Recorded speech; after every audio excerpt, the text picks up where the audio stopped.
हाय, तर आम्ही आलो होतो हॉटेलला. हॉटेल गारवा आमच्या घराच्या जवळच आहे. तर ही रुसून बसली होती आणि मीठ चाटत होती. आई हाय बोलत होती, सगळीजण हाय बोलत होते. तर मामा सगळ्यांच्या ऑर्डर देत होता आणि आम्ही इथं व्हिडिओ काढत होतो. तर तुम्हाला पण भूक लागली यार, भरपूर भूक लागली आहे. आणि ही बघा ड्रामा क्वीन रुसून बसलेली आणि ह्या बड्डे गर्लचं फोटो शूटिंग चालू आहे. अशा भारी भारी पोहोचत होती ही. बाहेर जाम पाऊस पडत होता. आम्ही हात धुवायला आलो होतो, पण हातसुद्धा धुवू वाटत नव्हता. इथं बघा ना, बसण्यासाठी उत्तम व्यवस्था केलेली आहे. मग नंतर थाळी आली. थाळी बघा ना, ही मटण थाळी आहे. वाव, काय जेवण आहे इथलं. मग म्हटलं तुला काहीतरी क्वेश्चन विचारूया. म्हटलं कसं वाटलं तुला हा बड्डे. तर ती सांगत होती छान वाटला, हे वाटला. ऐका तुम्हीच, खूप छान वाटला बोलत होती ती. आणि माझ्या लाईफमधला सगळ्यात बेस्ट बड्डे आहे, जो मी कधीच बरोबर सेलिब्रेट करत आहे.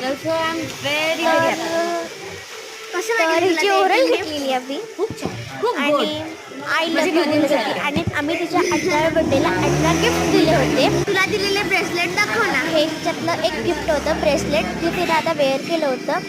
तुला रिअली आवडले ना ते, कसं वाटलं ब्रेसलेट वगैरे ते. तर ती दाखवत होती छान वाटलं यार. I love you too. नंतर आय लव्ह यू बोलली.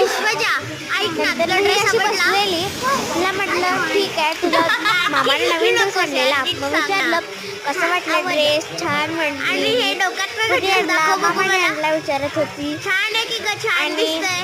डोक्यातला बो दाखवत होती तिच्या. आणि मीठ खात होती. काय मीठ का, खरं मीठ खात होती.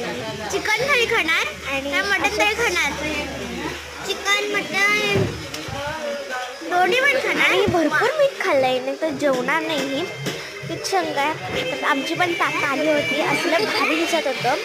आम्ही पराठा मागवला होता.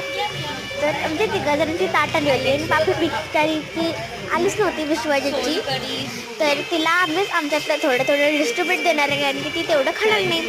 सोलकढी, तांबडा रसा, पांढरा रसा, चिकन, कांदा, पराठा, रगती, असा हा आमचा मेन्यू होता. बाय, भेटूया पुढच्या ब्लॉगमध्ये.